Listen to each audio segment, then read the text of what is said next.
Ako, sabi nila, mga extrajudicial killing ko, yan, ICC na yan, because they want to hang me.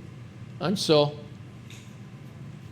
ako totoo, if you really would, if it goes to that I will be hanged for killing these idiots, I would be happy to join these idiots in hell.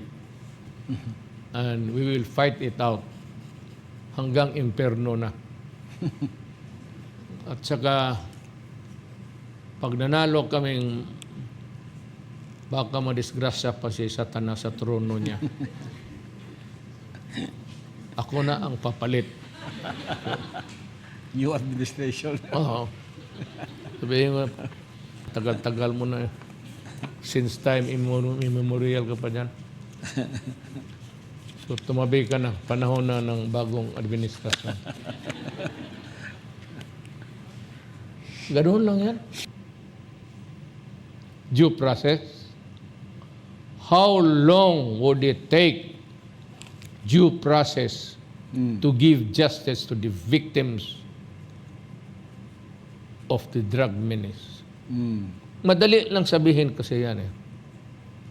Ako, abogado ako. I'm a lawyer and I was once a prosecutor. And I would be the first to honor that due process in the Constitution. But sa takbo nito, kung kayo mismo ang naglalaro, wala na maghuli sa inyo. Because you are the ones, the law enforcers yourselves, are playing with drugs. Who then, in the course of things, may yung iba kasi, yung the ordinary criminal, madali mahuli, Pastor. Pero kung ang pulis na ang maglaro, the law enforcement, matagal to. Yan. And it would take a heaven-sent event that would blow this up, everything. Sige lang, Pastor, total. Alam ko, hindi ka marin takot mamatay. Para sa tama, Mayor. Sabi nga, the gift of God is eternal life. Yes. In heaven. So, alam ko na you have gone all through these levels in life at alam ng mga tao yan. Well, ginawa mo yung lahat ng kaya mong gawin, Mayor, because you took an oath of office to protect our country.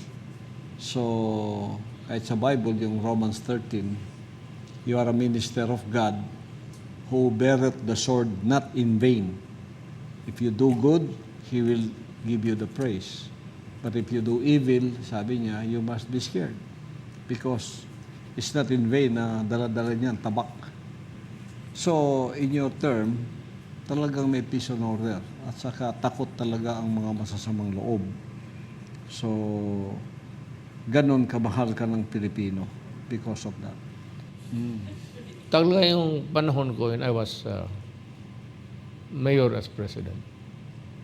Pag nandiyan ka sa droga, sinasabi ko sa inyo, I've been open about it. And even with itong ICC probe about the extrajudicial killing, which I would not term, hindi maging extrajudicial killing yan. Pumasok ka sa krimen, sabihin extrajudicial killing, extrajudicial killing.